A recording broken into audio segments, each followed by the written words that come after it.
Hello and welcome to Nerdarchy, for nerds by nerds. I'm Nerdarch Steve. Today I'm joined by Apollo. How are you doing today?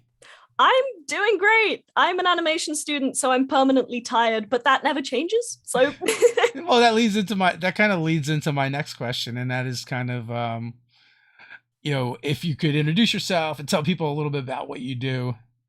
yeah, sure thing. I'm Apollo, known as Apollinares. I don't know how to pronounce it. It's an ancient Greek word online, and I'm an animation student going into my third year at Sheridan. Um, and that's all there really is to me. I draw a lot of D&D, I animate, and that's kind of all I really do. I play D&D. That's why I'm here. Um, That is why you're here, because we had met on the General Adventuring Company stream. yes, we did. Um, That's coming out, I believe, in the next couple of days. It should. Adam keeps threatening. We'll see. Keeps postponing. But yeah, we played this one shot for the General Adventuring Company, which is a podcast I drew for. And then I drew some more for it. And then Dave was like, "Hey, do you want to go on the live?" And I'm like, "Yes." Yeah, so your animation or your illustrations are a lot of fun, and I was looking at your portfolio. There's a lot of cool stuff in there. Also, you do take commissions. I do. Yeah, that's I found my niche through D&D. And the General Adventuring Company made a TikTok about me, so I had like a bunch of commissions over the summer specifically for parties. So it's nice to be able to pick projects like that. And yeah, I do commissions to help pay going to school. Nice. So, is most of the illustrations and art you're doing right now kind of centered around gaming? Yeah. I will say even for D&D projects, sorry, not for D&D projects, for school projects, I tend to pick D&D. Like in second year, we had this big project to design characters and stuff like that. And half of them were goblins for me, because at the time I was just like, TTRPGs, you know. And a lot of personal work for me is just comics and doodles and illustrations from my campaigns, which I'm in four of. So yeah, it's turned out really good That that will way. keep you doodling. Do you get stuck drawing everyone's character in your groups? Oh god, yeah. I'm lucky in that a lot of the groups I'm in have a bunch of other artists. In fact, one of my friends in third year just started a campaign, and one of my friends already drew my character. And that's one of the first times when my character gets drawn before I draw everyone else's, because we are all busy people in animation. But occasionally it's very nice to make little MS Paint comics of each other and things like that. I like immortalizing my adventures, you know? Sure, sure. Like my youngest brother is an artist, and we used to have like we made this big table for gaming back in the Ooh, day. And it was really, we made it so we could kind of like fold it up and put it away and that's not so have it suck cool. up my whole basement. So it was basically just a sheet of plywood and that we turned into a table, and it would just have doodles all over it from game That's night. so cool. I D&D as collaborative storytelling is amazing, but I will say it's even better with artists, because then it becomes a visual art form as well as a written one. And literally like most of my serotonin right now comes from my D&D games, because just the worlds you make with friends and the resulting Yeah. crafts that come from it, anything from like a table to, you know, minis to everyone's tokens to things like that to maps. One of my friends draws maps, and just seeing them is like, oh, so good. We were playing in an Expanse game, and Runehammer was in it. He's got a YouTube channel, and he's an illustrator. He made the Index Card RPG as well, and Oh some other yeah. things. And he would like, he would take control of the screen while we were playing because it was online, and he would doodle while we were playing. But like, he would doodle like what was going on in the game and the I had that characters. happen actually. One of my friends was DMing for us like a little one shot. I don't remember what the system was, but he's a very quick painter. He Yeah. works with shapes and he works with just colors, and he can throw something down in, I want to say, like 10 minutes. And I draw too. So for me, the experience was I'm looking down at my screen, you know, I'm doodling, and then I look up and whatever's going on is on screen, and I'm like, what? How? And he's just like, yeah, just practice for me. Because I don't think he even works in arts. He's a psychology student, I believe. Oh. And he just draws. And it's so cool to see. And I wish I was that fast at drawing. It's just, yeah, I love amazing moments like that. Yeah, not only like how well some people are able to do that, and but I'm like, he was still like playing the game and interacting and And role playing. I'm like, he how just posts it, and it's like, oh. my brain would like shut down. I could do like one or the other, not both. Yeah, for me, I struggle multitasking as well. I have ADHD. So sometimes that's good. And then sometimes that's bad because there's maths on the screen, there's drawings on here, and I never Yeah. end up getting anything done. I'm a very slow player when it comes to combat. Oh yeah. See, now some people told me when they have ADHD that they need multiple things going on at the same time Yes, and you pay to attention to none of them. to focus on something. But I don't know. For me, I think if I probably do have something or other, and it works the other way for me. Like if I mean, yeah, it's different for everyone, really. like I know like a lot of people like to like listen to stream games while they're doing stuff, but I'm like if I do that, like I either won't do the thing I'm supposed to be doing, or I'm not paying attention. And I have no idea what happened in I that find stream. that I think podcasts for me are a very nice medium because they are auditory. Hmm. If for me, I like having a podcast in the background, that's like, okay, it's there, I'm listening. But if I have to look at a screen, I'll just get engaged. I'm like a little one of those characters that's like, oh, a butterfly. And then they're like following the butterfly for like 20 minutes. I I built a PC recently and I didn't know that my RPG motherboard has a little light that kind of flashes the rainbow. And I Oh. find myself just staring at this rainbow like for 20 seconds at a time. And I'm like, why did I do this to myself? Yeah, like the dog Doug from Up. Yes, exactly that. Yeah, squirrel. I totally can empathize with that as well. So, how did you get into RPGs? Oh gosh.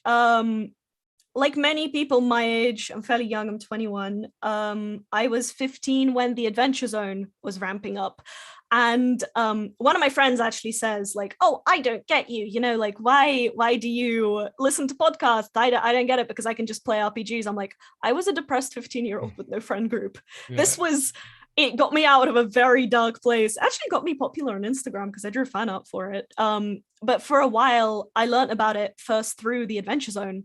And then it was like, oh, this is so cool. This seems to unite like everything that I like: character design, writing, character just in general, world building. I love world building. Um, and I got into, the stories before I got into the actual gameplay because I couldn't get a game going because high school wasn't really that good. And then first year of uni, no one was really into it. But in second year, when quarantine started, I met some really good friends, and we're still friends today, and they live like right across the street. And they were like, hey, do you want to join a game? And I was like, yes, please. I've been longing for this. And I've just been in some long-term campaigns since then. And how did you find that particular podcast? Was it like a recommendation? You stumbled upon it? Oh gosh, I don't remember. It was a while. It might have been a recommendation, or I might have seen. The way I get into a lot of things is I see art of it and the Yeah, character designs draw me in. And I'm like, why? Why is that so intriguing? I have to yeah. look up what it is. And then I do, and then I get involved in the story, and then I start drawing fan art, and then other people ask me what that is, and then I'm like, oh, it's this, and everyone just it's a chain reaction in the artist community, and I like that. That is awesome. Yeah, because we were talking a little bit beforehand, and I was like, when I was growing up, like you learned about RPGs if someone else somehow Yeah. learned about them, and it was like it always seemed like there was like an older kid that would recruit the younger kids because like it wasn't a very popular thing, and so like you had a better chance with a younger peer group who Yeah, were like will look up to you and be like, oh, they're cool, they're older and they're cool. before they got Therefore, judgmental. Yeah. yeah, yeah. So I felt like that's how God. a lot of gamers got into gaming back in my day. Now I feel like a grandpa. Oh gosh. Um, yeah, I play with a lot of people who are on the older side as well. Just because that's the friends I have in animation right now. Like one of my friends is in his 30s, I believe. And just hearing them talk about games they played in the 90s to me is like, Yeah. I wasn't even born then. What?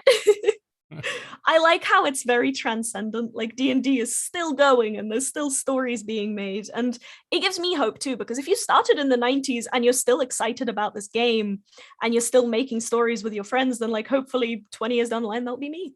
And I won't, Yeah. get sick of it because I I'm worried actually about that a started little in bit. the 80s, but yes. Oh So wow. Gosh. Oh my god. it's like the dark I feel ages. like a little baby. It's like the dark ages of modern times. True. No. So, do you play other games that than D&D? I've tried. I've been in a few Vampire the Masquerade campaigns, but for me, just something about like that D20 and everything, it just makes sense, Like, I know the system, Hmm. and I think almost learning a new system scares me a little bit because I'll be like, oh, then you have to worry about the rules when here you're just like you're doing the storytelling part and rules kind of they're already in your brain. So I never really got into any of them, but I've tried a few. I believe Monster of the Week was another one I've tried, and that's quite fun. I like the chance probability with the 2d6s, but beyond that, Yeah. nothing really. Powered by Apocalypse games are really great because they're just easy to get into. Like you said, you don't Yeah, have to focus on knowing all the rules that's when true. it's a new game. Mhm. Yeah, I'm a lot more into combat-based games as well because I love role play, but I Uh, tend to play the dumb character or the funny character. I'm not usually, the face or the brains. So in social intrigue, I kind of just wander around with everyone and go, "Here's my axe." yeah, yeah. Nothing wrong with that. Sometimes you just want to break stuff. That's true. Oh gosh, we had this game once. It was a one shot, and it was set in this fantastic world that my friend made from scratch. He homebrewed it, and he's got a Wikipedia for it, and it's this whole. Um, it's very Discworld esque. So all of the technology mixed with the fantasy and things just happening in parallel. And it was a movie set where it was a zombie film being filmed, Uh and huh. real zombies ended up coming out of the crypt, and we had to fight them. And then we followed them into the crypt, and there's this trapdoor. And we had this, I don't remember if he was a fighter or a paladin, but he was just this huge hulking character. And he just smashes it, before we can get to the puzzle. And my rogue is like, I was working on that.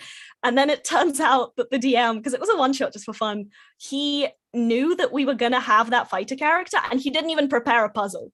He just knew that that character was going to smash through the door. So that wasn't even a puzzle, really. Um, and he just broke stuff, and just because he knows the guy that well, and that was really funny to me. I will oftentimes like if I make up like puzzles and stuff like that. I don't always like make up the solution because I feel Oh like that god, locks me in, and I'm just like I'll just wait for the players to come up with something, and when they come up with something that's that true. sounds about right, I'm like, I think that's it. And oftentimes too, they come up with better solutions than I would have thought of anyway. So That's fair. No, I like saying this because a lot of my friends actually echo this. It's like in a dungeon, why would a wizard want puzzles? He doesn't want you to get through. Like that's kind of dumb. He wants you to die. So death traps in stuff like this are much more common unless it's a test. Because yeah, again, it's meant to be a deterrent system, deterrence, deterring people system. It's meant to be like, hey, let's kill all these people before they get to my treasure. So puzzles and dungeons never made sense to me because it's like, well, yeah, you just make a death trap. yeah, that's true. Why would you put that there? Like I'm going to test you before I try and kill you.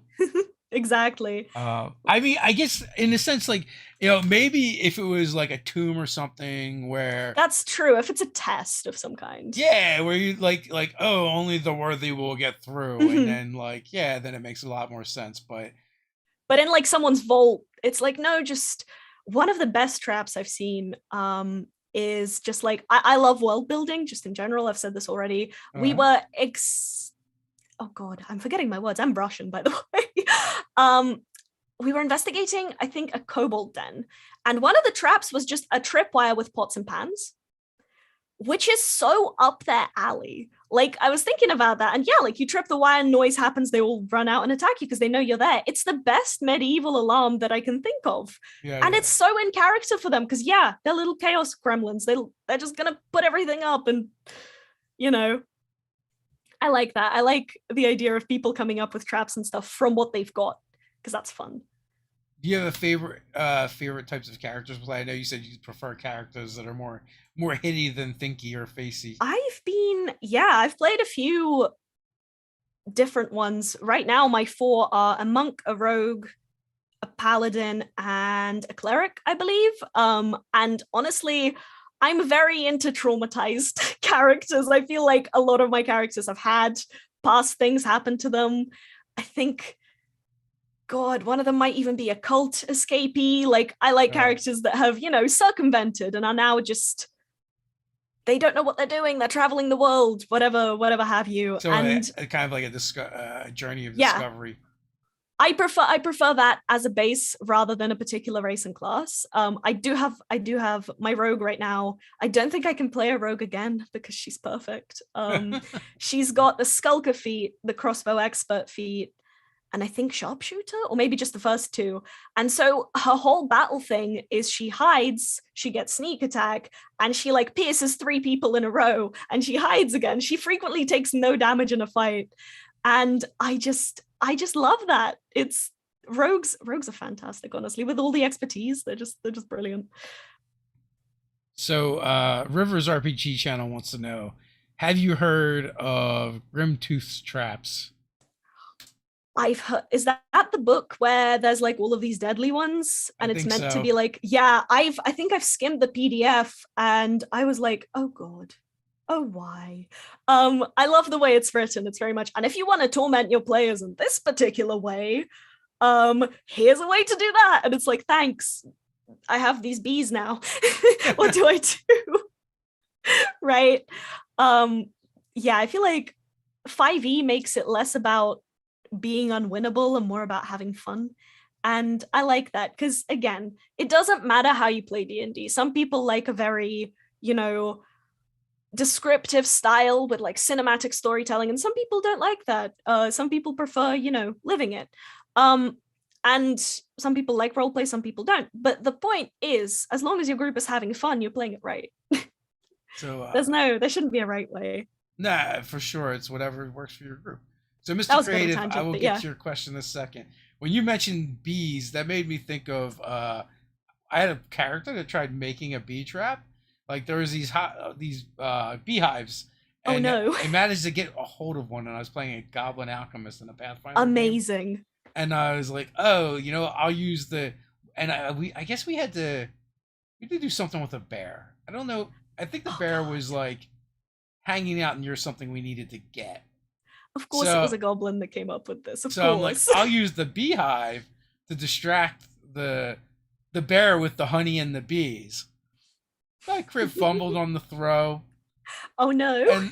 and then like it was like a series of bad rolls that ended up with me, falling on the beehive and doing more damage to me and my own party than doing accomplishing anything else.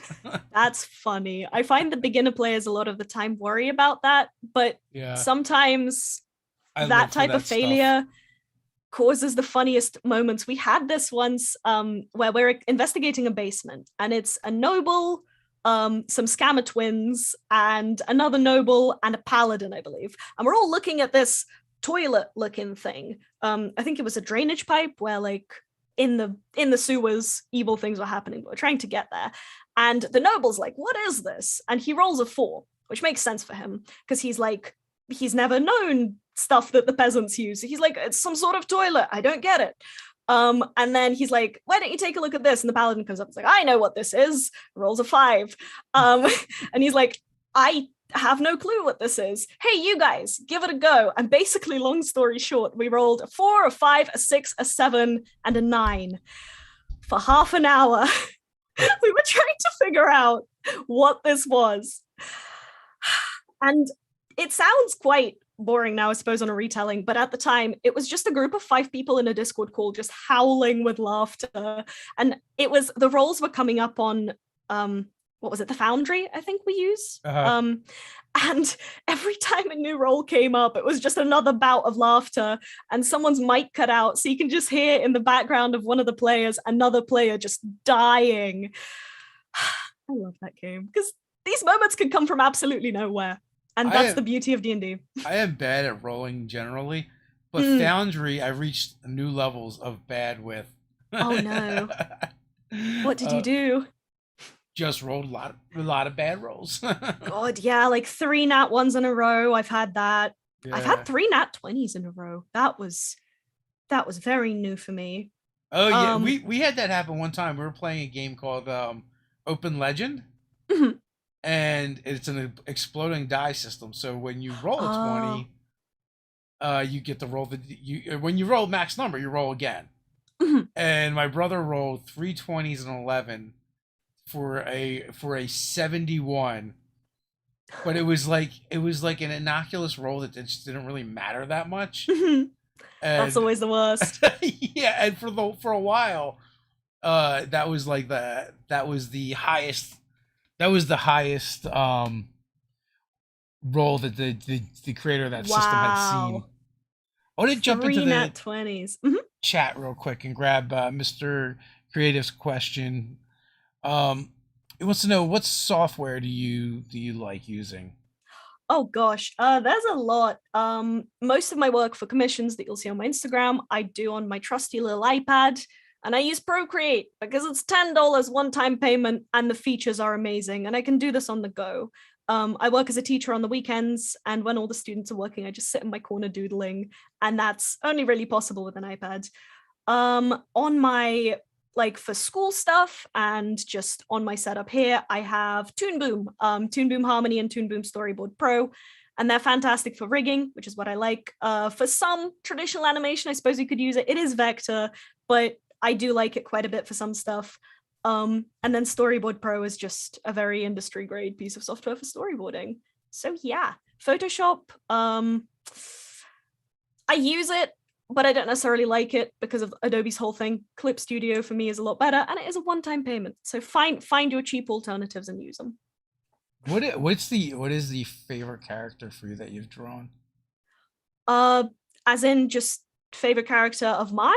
One of your characters that was your favorite to draw. Hmm.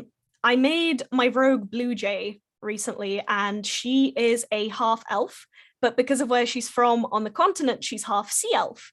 So I decided to give her this sort of color combination of like bright red hair and this blue skin with like human peachy vitiligo. Uh, And just as a rogue, she gets a lot of different accessories because she's got the thieves coat and she's got the pockets. And she's a pain to draw because there's just so much on her.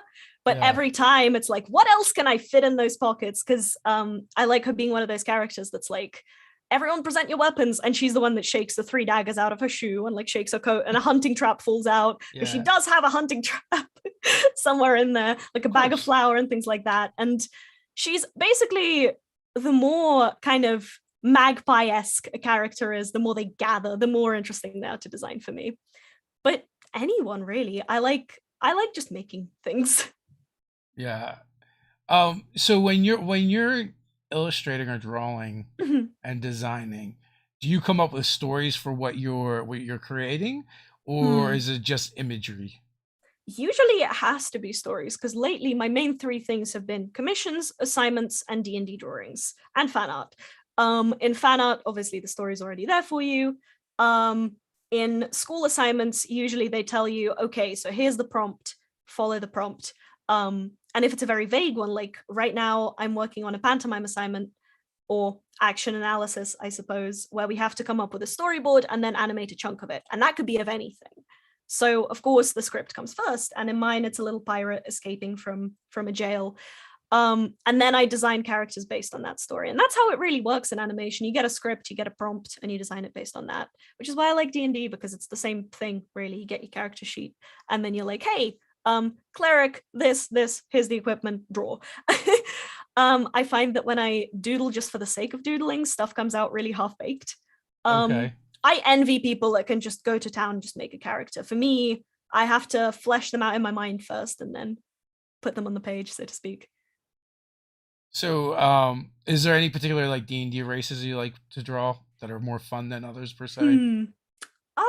Any really. My friend and I have had this story that we've been building for about 4 years now, and we're world building it in a Discord server that's just the two of us, and it's entirely Drow. And we calculated the words in this Discord server, and it's the length of Frankenstein at the moment. Um, Shout out to my friend Ale at Corn Trees, whom I love dearly. That story's been going on for months, for years, since about 2017, and the whole thing is just we made this society of drow based on Black Widow mating habits. Mhm. So the female being larger than the male, social hierarchy being reversed, just this very medieval type world, how things work in Menzoberranzan, capital. Well, we made it the capital because we don't know enough drow cities, and how their culture works and how their marriage customs work and how their clothing works. And I just really like drow because of that. And at this point, it's this hybrid between what's in the books and what my friend and I made. And it's beautiful. But that does actually bring me on to the questions. What races do you like playing? Because I love asking people that, because So it's everyone has their I own answer tend to for gravitate towards dwarves. And then it. I'm like, oh, I always want to do a dwarf, so maybe I should make myself do something else. So with that being said, I don't think I've played a dwarf in quite a while now. That's actually fair. One of my friends, I'm non-binary, I use they them pronouns. So Mhm. someone told me once, oh, tieflings are trans culture. And I was so mad at that. I was like, no, they're not. And to prove this to you, I know I love tieflings, but I'm not gonna play a tiefling for quite some time. And Uh, now I'm just an everything sort of person. I will say, anyone who thinks humans are boring just aren't good at backstory. yeah, Because I to me, it's mean, like you make your character interesting. The race shouldn't really contribute, even though there is some cultural stuff that you can just inject in there. But that's very secondary to who your character is. I will say for us, like, I get the other races were called demi-humans back in the day, and Oh, like we much preferred them over humans because we're already humans, so yeah, that's true. that was less interesting. But come third edition, they actually made like they built incentives into the game to Exactly. play humans, and which they kind of carried it through. Like with the you can see it in 5e with the variant human where Yeah, um you get some crazy stats and a feat. yeah, you get the feat and the skill, and it kind of I feel like you could even use those to kind of customize like what kind Exactly. of culture your humans from. Like, Mhm. is mounted combat really common? Yeah. For your from where you're from, because you're all horse people. You all are kind of like born into the saddle. Like you can play with some things like that. I feel Mhm. like.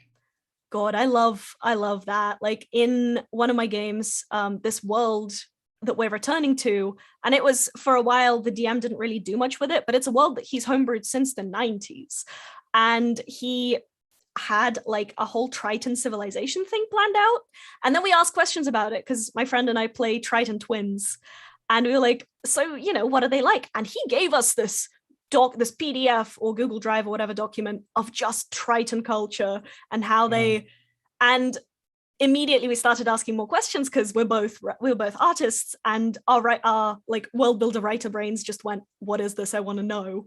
I want concept art, like how do the houses work, what do they build? yeah. um and these two twins arrive like on land, and the first thing they do is eat a pigeon like an apple because where they're from you can just do that to a fish, just bones and all, because tritons are made for that, because why cook food if you can just bite into a fish. And Um, also, it's really hard to cook food underwater. exactly. So the first thing they do is they bite a pigeon. They're like, "Ugh, what's that?" Like they can tolerate it, but it's not very good. Um, Oh no, no. So now, like, I'm envisioning like this Triton tavern or restaurant, like super high end, they just because release the squids. well, no, no, they have like because they have like heat vents or steam vents, like because it's where it's built, they can actually have access to the heat, so they can Ooh, cook like a little things. geyser. Yeah, yeah. So they like harness that. They're able to Ooh, cook things, and like it becomes like a super exotic way to eat because it's not raw. yeah. Oh, I should suggest that. Maybe he's listening. Maybe maybe Yeah. he's hearing this. But yeah, no, I love homebrew partially because you can do that and you can do so much with it. Like again, I play 4 different games and the worlds are so vastly different to each other, and it's just wonderful. Also, back to the human point, I think every party needs a guy. Like, it's all good to have Yeah. all these edgelords and all these, people from distant lands, but sometimes it's nice to have like an army dude that's like retired and now exploring the world. And I haven't played the guy yet, but eventually I think I will. Yeah, right. So right The now dude. I'm playing a Minotaur Ooh, and a human. I think there's a and a gnome. nice. That's some range. Yeah, I think those are my ongoing games. Let's see. All right, because I play every Saturday, 3 Saturdays out of the month we play, and I'm GMing 2 of them. So Ooh, yeah, that sounds that is about a lot right. of games. Yeah, well, and then I play a game every Saturday morning, Oh, wow. online. The other ones are they're now back to being in person That's once so we maxed up cool. our vaccination schedules, and then we stream a game Tuesday nights. Um, Yeah, that sounds like a lot. As soon as I'm out of animation school, it's just D&D for me. yeah, well, it's not really. I think it's not. You said you're in like 4 games, so Yeah, we're pretty one of close. them's Cause bi-weekly, and the uh, other three are very late in the evening, yeah, so that I, have time to do work on the side and things like that. And 3 of my I, games are monthly. oh, wow. Yeah, Oh, that's so true. like Yeah, I suppose. it is hard, but like it keeps. It's just hard adulting, right? Like getting people together Yeah. on regular schedules. Like it's hard enough like when you're in college, but like once you get out of school and work and family life, it just gets even hard. Yeah, I feel like it gets even harder. And yeah, so but that's we true. found that schedule works really well. Me and Ted will play in all 3 of the games or be GMs. Like he'll GM a game, I'll GM a game, and Yeah. then before we had someone else GMing the third game, but I kind of took over so that person could play, and then like we'll switch out someone else for that one as well.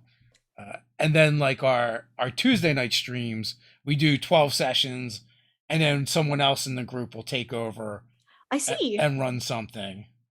That's really fun. I like the idea of just like it being like the group is constant, but the thing changes. Yeah. I get that. We've got this big D&D server. Um, and it's the same people, and occasionally the campaign changes, and occasionally obviously the people makeup changes, and occasionally someone's like, I made this, I want to test it in a one shot. But the one game I'm in with the Triton twins for that one is it's just the same group of people with occasional variations, but it's nice to know that they're still there to talk, even if it's not all entirely D&D and it's all entirely the same campaign. It's nice. Yeah, I mean, and also to establish friends, and like I Yeah, find like this hobby um is great for that, where it keeps your friend groups together, because just as over time exactly. they tend to drift apart without some kind of glue. Yeah, there's a few people I don't really talk to outside of that D&D session because I don't know them that well, but still, like, it's nice to have those connections. It's nice to make those connections for sure. So Mr. Creative wants some tips on how to get stronger at gesture drawing. Give some ideas. Oh gosh, gesture draw. That's one of those things there isn't really a workaround for. Go cafe sketching now that things are opening back up again. For me, it's trying to simplify. Gosh, I have a sketchbook. And a lot of it is just stuff like this that's just 30 seconds of like dance poses from pausing a YouTube video. With gestures, it's specifically about trying to convey, the mood of the pose, the feeling of the pose. One exercise I've done a couple of times through a course that I did is you watch a model take like a pose and you take it with them. And you actually feel, the strain on your muscles, which parts are where, and then you draw it from memory. And what comes out isn't necessarily anything legible, but where those tension points and those relaxation points were and how it works and how, the body twists and things like that. So focus on the feeling and the silhouette and the clarity and just draw. There's probably a lot better people to ask because I am still learning, but there's a few courses out there. Probably storyboard artists tend to have a lot of tips on this, which is why I want to go into storyboard, because I like gestures, I like fast drawing. You just do it. how many tattoos do you have, if you don't mind me asking? Oh gosh. I've got one, two, three, four the pomegranate, and five the this thing. I want to expand it because Oh, I that's was quite young when beautiful. I did it. So I was like, well, I'll do the little things. And now I'm like, I don't like the little things. I want it to be more of a full thing. So I'm gonna get an artist that draws in a similar style and have some more flowers next to this peony. But this was When my you first did one. it or got it, they're very Got it. different things. Sorry, I meant got it. Had Yeah. it done. Um, Yeah, yeah. I didn't design any of these. Part of tattoo, the getting tattoos for me is, you pay the artist. So you pick an artist that you want to support, and then you support them. None of these have meanings really. This one's actually Flash, which means that the artist had it up on their page and is Yeah, like, who yeah. wants this for a discounted price? And then you're like, me, and you claim it and you get it done. So that was that. I just like the drawing. Yeah, I mean, I got let's see. I think two of my pieces are Flash as well. You just pick off the wall. It's like going to a restaurant. You get the menu. Exactly. I was supposed to get my one tattoo finished. Let's see. My goblin. I was supposed to get the Nerdarchy Oh, logo behind him this weekend. right. But so the artist lives in Indianapolis. Chad Rowe I Tattoos see. does amazing work. But um, and he's like, oh, Sunday is completely open. I have nothing going on, but I have a Sparta run on Saturday. So he went to the Sparta run Saturday, and sadly learned after driving an hour and a half that it was on Sunday. And Oh. he made plans to tattoo me, Jason Acevada. I'm probably butchering the hell out of his name, from Realm Smith TV, and Satine Phoenix after his run. And he did he kind of did the art for the night before, and then he went and did the run. He's like, I can't move, my legs are cramping up, and I have heat exhaustion. That's fair. Yeah, Artists, yeah. take care of yourselves, please. Yes, for sure. God. So we'll have to do it. We're gonna have to do it another time. He's gonna come out to PAX Mhm. Unplugged, and I'll finally get that finished. And I think we'll be at Gamehole Con, and that's when he's gonna be doing the other ones. Oh, nice. Yeah. God, conventions in person. It's been a while. It's been so long. I know. I mean, so I did Gen Con this weekend. It was kind of weird. You know what was really surprising? Like Mhm. Thursday and Friday, like Mhm. I didn't see anybody wearing their mask with the Oh, below the God. nose. I didn't see like anybody doing anything weird with the mask. They were just wearing it regular, Mhm. and no one had to be told to put their mask on, and everyone just like was following the rules. Um, and then it wasn't until like Saturday that I finally seen someone who was actually told to put on their mask, and you're seeing more of like the weird, wearing of the Yeah. mask. But so it actually went pretty well, and most people were being pretty respectful about masking up and Yeah, distance we and have stuff. one in-person class at the moment, and we're allowed to access the studios for some of it. And recently, so everyone in class is wearing masks, things like that. But recently, we received an email from our coordinator being like, "I noticed a small number of people not following this rule. Uh, Please, can you be respectful of others?" And the Discord server that we have for 2023 animation just exploded. Everyone was like, "Whoever this is, you better wear your mask because I want to be, in person winter semester." And everyone was yeah, like, "Yeah, yeah, yeah." Like, so even if there is a minority of people not doing that, I'm glad to be in a year and in a group of people where people are not being stupid. yeah. I mean, so everyone in my orbit is vaccinated, and I'm vaccinated, so I don't feel. I'm not that worried about it. Like I'm not worried about masking and stuff like that. I feel like we have the vaccines; they do what they're supposed to do. That being said, I'm also not an a-hole, so whatever the rules Yeah, are, wherever I am, yeah, I'll I just follow will, them. just in case if there's an Yeah, immunocompromised person next to me, I don't know them, they're a stranger, just so that, I'm safe, they're safe, everyone's safe, I will wear my mask that's because, true. But then yeah. again, I also feel like if you're immunocompromised, you shouldn't be going out. Stay in, stay safe. But like, I don't know, like I went to change my driving license address Yeah. recently. So like you can't, like if your tax is expiring and you have to go Oh and yeah, that's different. But you're most like of those me, places require it anyway, and that's true, yeah. that's just like follow the rules. That's true. So Yeah. I suppose it's just about, not being a terrible human being and just yeah, it's like going to someone's house and like just sparking up a cigarette in their house. Yeah, or To me, like, it's like like most people would never do that, even if they're a smoker. Like they might ask or whatever, yeah, and be, oh no, we don't smoke. You can smoke outside, and they're like okay, but then we have this weird thing going on in 2021. Who knows? yeah, it's just everything's happening, and it's important to just try your best. Yeah, for Because sure. what else Just can we do? be kind to other people, right? Yeah, exactly. And be respectful. So, what do you want to do when you're done school? What is your kind of like dream Oh gig? God. So there's the dream and there's the reality, right? Okay, okay. The dream is storyboard. I want to be a storyboard artist. I want to work for something for Disney TV, maybe.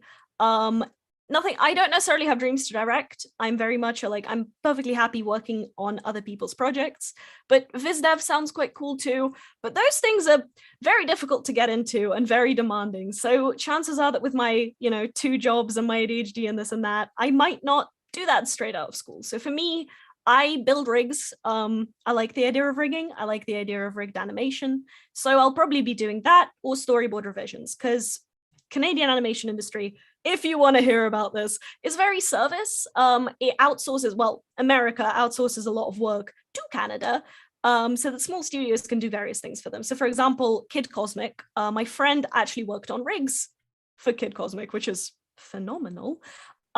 Because she was part of Mercury at the time, and Netflix pays Mercury to be like, hey, do these rigs, or like, hey, do these storyboards. So, in a service industry like that, a lot of the work isn't the creative part, it's the churning stuff out part, which also means we do have a few storyboard gigs, so that's good. But yeah, that rigging, 2D animation, I'm kind of into all of that. I guess I just want to work in industry and have my name on the credits one day of something. Is there any particular property is like kind of like the dream property to work on for you? Oh god, I mean, it's ending, they're both ending, but something like Amphibia or the Owl House, like working on something that's that transformative with a fan base like that is like whoa. Or something like Owl Luca. House, like the bird. Yes, the Owl House is a show by Dana Terrace for Disney TV. And I think it's the first, well, it's not the first, it can't be, but it's very prominent queer couple of two teen girls as the main characters Is one of in them a werewolf? Is that a werewolf? no. Uh what are you looking up? I don't know. It looks like so it looks like they're on a broom, but the broom is like an owl. Has an owl on Yes. one end. Yes, that is the Owl House. And then the one character is very alabaster with like gold or yellow eyes and a lot Yes, of yes. hair. She's not a werewolf. She's the mentor of the main protagonist. Yeah, she looks witchy or like a She's very vampire. witchy, yeah. And then the other character is all in browns, a bit of hair. And there's a demon with them as well, I think. Oh, the little. Does the demon look like a raccoon? Yes, Yeah. I think that's the point. Oh, But okay. So now I'm seeing other pictures where the person looks more like a person and less like a it's not even so much a monster, but I guess like the animation style made them and the pose makes them look a little less persony. It, that's a word. I suppose. But yeah, no, I love that show. There's a lot of there's a lot of stuff that people had to fight for on Disney, especially with queer representation. God. And there's a couple now in the show of the main character, the girl with the brown hair, and this other girl with green. Well, it's now pink. But yeah, Luz and Amity. Oh God, I love them. It's not common to see. So it's brilliant to have it be so unequivocally represented because they have said in like on the show that they're girlfriends, and that doesn't happen on Disney. Like they'll be like, it's a queer character, and then never do anything about it. Yeah. So Yeah. it's good to see that like the this is it, this is the rep, and you have no say in denying it because we've said it out loud I openly on the show. prefer show over tell any day of the week. That is true. But a lot of the time people use that specifically for queer representation to be like, oh, we'll appease the Christian mums by not saying it out loud. But they are. but we're not going to show it too, obviously, because the Well, interpretation can be well, that well, they're still that's friends. well, that's just it. Like, right, like by calling out, "Oh, this is my girlfriend" or whatever the relationship. If you do it the other way, no, that's just sweeping it under the rug. I don't consider that. Exactly. I don't consider that show at all.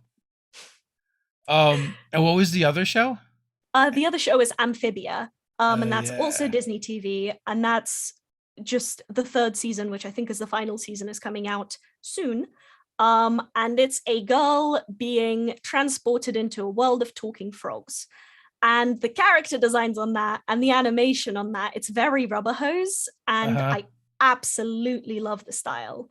And the comedy is very, very up my alley. I like the jokes and I like the, oh gosh, the backgrounds. The And back, they did they do a if I was good crossover at between the layouts. two? They did at one point for a convention, like a very quick crossover episode. Yeah, And I that couldn't tell was, if it was like fan art or if it was like. but yeah, no, it's both of those, and any property like that would be fantastic to work for. I think Yeah. a lot of the Disney TV stuff tends to have big fan bases and tends to really like make their audiences feel things. And I want to do that. I want to make my audience feel something. So, Mr. Creative has a few questions for you. Um, I'm popular today. Wow. I want to know, what are the qualifications for getting into art college? Oh god. Is it just basically a portfolio based where you're like, here's what I It can is do? portfolio based, but each one's very specific. Yeah. For example, CalArts, the famous one in the States, has a sketchbook submission and then 20 personal pieces and a video interview, not interview, but I believe like a little intro of like, this is me, this is what I do, this is what I like. Yeah, yeah. Sheridan, and this is the only time I've ever seen it, Canadian schools, they had like a whole like the portfolio pieces are outlined for you. So you have to draw 2 life drawings or 4 life drawings, too short, too long, 2 hands. I teach and I tutor, so I know this by heart by now. Yeah. 2 hands, 2 layouts, a character turnaround, and an animation, which replaced the animal drawing component. And yeah, basically just this very structured thing, and then 5 pieces of personal work. And so that's its own thing. Then you have other schools that are like 20 pieces of your best work and an in-person interview, or 20 pieces of your best work and nothing else, or these grades and this portfolio. I don't know what's best. I mean, I got into Sheridan, so I suppose that's my only Point of knowledge of the reference. subject. But I applied to quite a few. I applied to a few in the UK, and they were very easy to get into by comparison, which is what made me realize that Sheridan's probably best for me, because they seem to actually be like, you've got this to learn, and I'm like, oh. Oh yeah, the pushback gave you Yeah, made you feel good. Yeah. it did. I Well, like you're spending a critique. lot of money. You want to learn something, right? At that point. That is exactly, yeah, that is completely true. And it is just reading the requirements properly, applying yourself, and if you don't get in the first try again, or do something else, or try a different course, or get tutored. There's like, if this is like your destination, right, you've got this magical castle that is the animation industry. Some people walk in through the front door, some people walk in through the window, some people end up on the roof. There's multiple ways to get where you want to go, and it doesn't necessarily have to be college, and it doesn't necessarily have to be on your first try. Do you have advice for getting your first commission?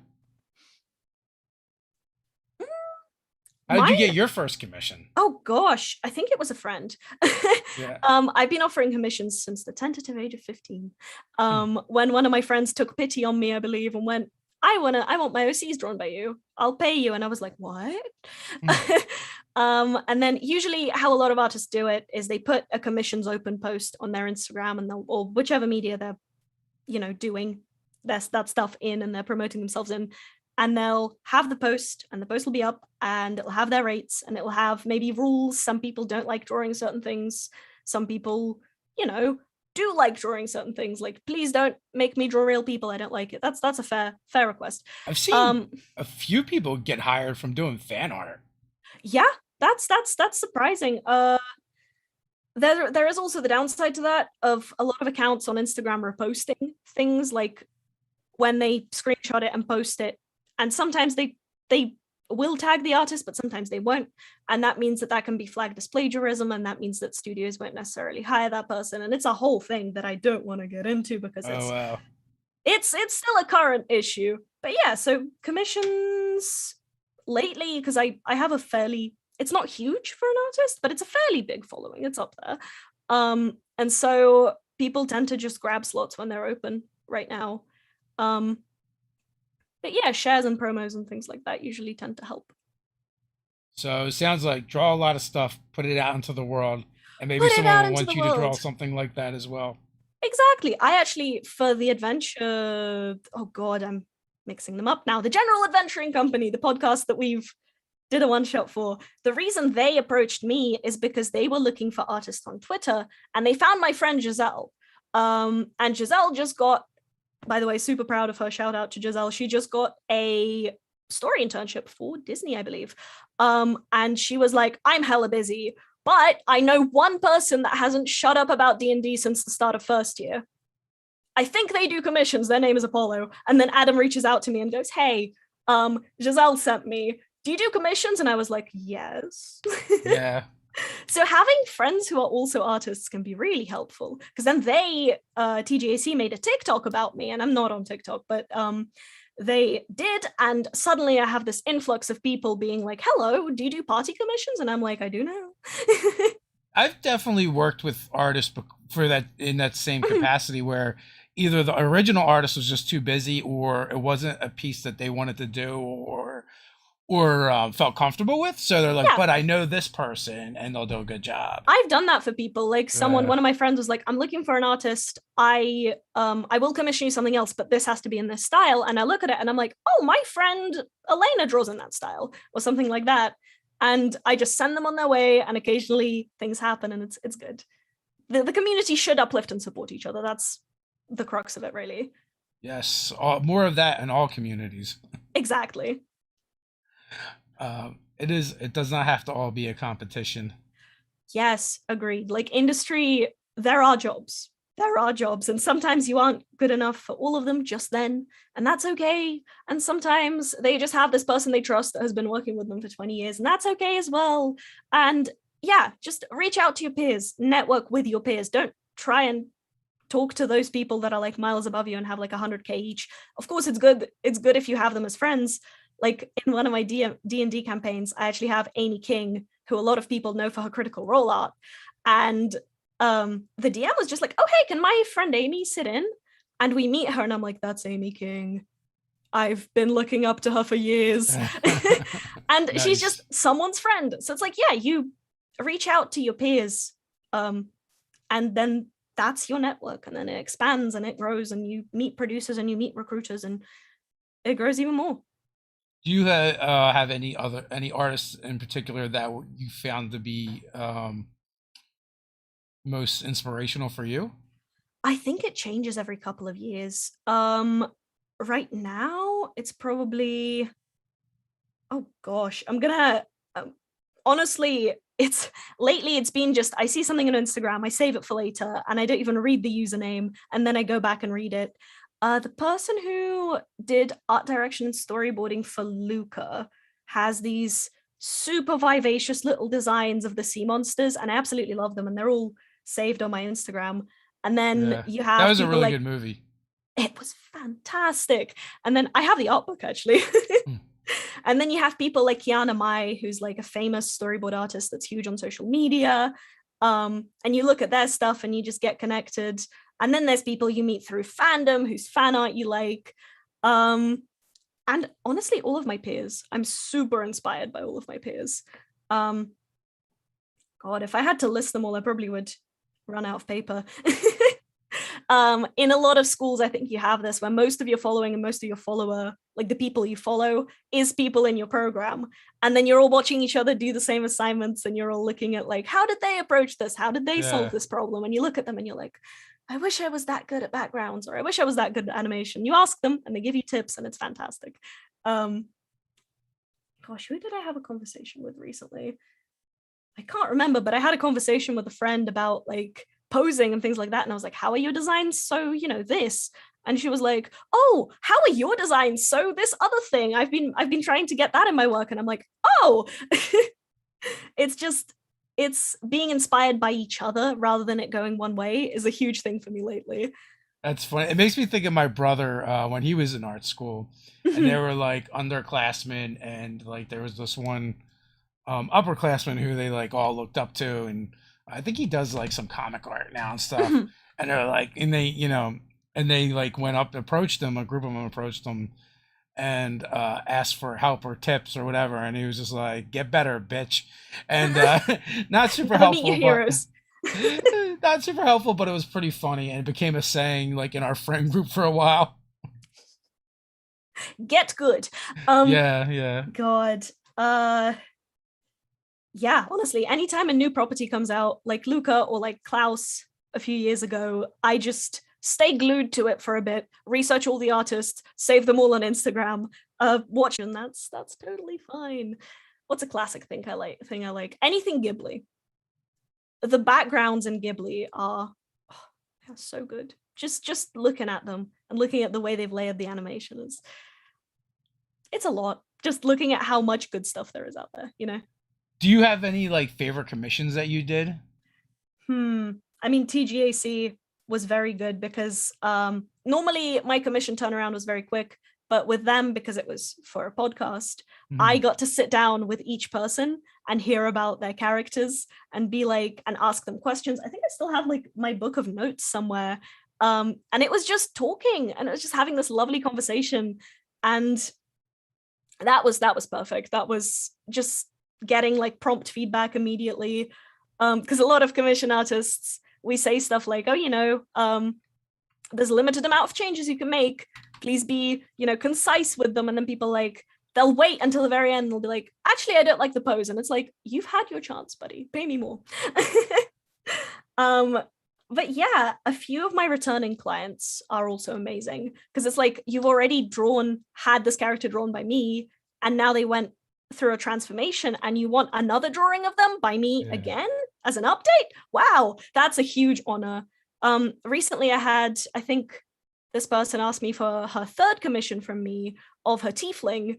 And she's very fire based and she's very like, um, I think she's a druid, so there's a lot of like leaves and there's this burnt fall type motif. And every time I draw her, I can see my improvement through these three commissions because she's Yeah. just approached me at different stages of my life and was like, "Hey, can I get this? Can I get this?" And I love returning customers too. But anything that's, gosh, if you want to really, give me a good experience, commission me a tiefling because tieflings are fantastic and horn designs are fantastic. Do you draw many monsters? No, I wish I did. I've kind of boxed myself into humanoids. I'd like to do more creature design. I have books on it. It's just that I haven't gotten around to it. And we had this assignment last year in life drawing, which is drawing from a nude model, for those that don't know. And the model would take a pose, and we had to have a bunch of references of different animals on the side, and we had to combine them somehow. Like an example Uh, of this would be a centaur. So you draw the model from the torso up, and then you draw the bottom from reference as a centaur. Um, or like some kind of mermaid or anything really. And I was very boring in that assignment. I think I did a satyr and then like a bird person. It was like I wish I'd gone just whack because yeah, yeah. I tend to get it up in my own head about my art quite a bit. So it's nice to So you I wish you would want have to do let that. loose a little Yeah, bit more. I want to That, do that exercise yeah, when it's ungraded so that yeah. maybe, I can just do that. We had to combine like two people, stack them on top of each other. I want to draw more monsters. I just haven't gotten a chance to. And it's also like just digigrade feet in general. One of my friends goes on absolute rants about this. Like he sees a centaur and he's like, "This is wrong. This wouldn't move this way. Why is this drider looking like this? It's unbalanced. I don't Yeah. get these satyr legs, or like dragonborn shouldn't have tails. Dragonborn are this." And I'm like, "But I want to draw it with a tail." And I annoy him a lot because I'm like, "Well, I'll draw it with a tail now." And he's like, "No." Every time you protest, the tail gets bigger. Yes. But yeah, I feel like I need to practice drawing animals more before I can truly Yeah, commit to a creature like that, but yeah, I'd love yeah. to eventually. it's funny because in our last one of our last game sessions, like I think Dragonborn feet came up and they're like, do they Oh wear yeah, shoes? mine and, don't. I and like Claw Dragonborn. I'm like, I don't know, let's see. And then we like Google Dragonborn feet. And they're like all over the place with what kind of feet they have, whether they have the big clawed ones Oh or god, what discussion did we get into recently? I think because we have a paladin in this heavy armor, we got into googling do lizards sweat oh yeah. because they're cold-blooded, and he was like, "Oh, I'm getting hot in this armor." Wait, am I? And the player was like, "Wait, do lizards even sweat?" And that was a whole conversation. Well, Like, so I do know this about reptiles, right? You have to give them like a heating element, a they are rock and stuff cold-blooded. because they're cold blooded. But also, they will lay on that rock until they burn. So Oh you have to yeah, like regulate it or whatever because because they'll just be warm. they got lizard brains and they're like, oh, God, I'm so warm. No, bud, I you're will just getting stay third here degree forever. burns. Yeah. Oh god. So like your dragonborn is fine in their heavy armor. They might be dying, but they think they're fine. I Yeah, don't he know. won't know. He'll just, and he's the healer, so he'll Uh, forget to heal himself. oh no. Heat exhaustion and doesn't even know it. So Oh we are god. just up on the hour mark. Oh Final wow. thoughts? Um, creature design is fun. D&D is fun, and commission me a D&D characters. And as always, links are in the description. So go follow Apollo around the interwebs and hire them for commissions. Yeah. Get them to draw your character in your game. And until next time, stay nerdy. Bye.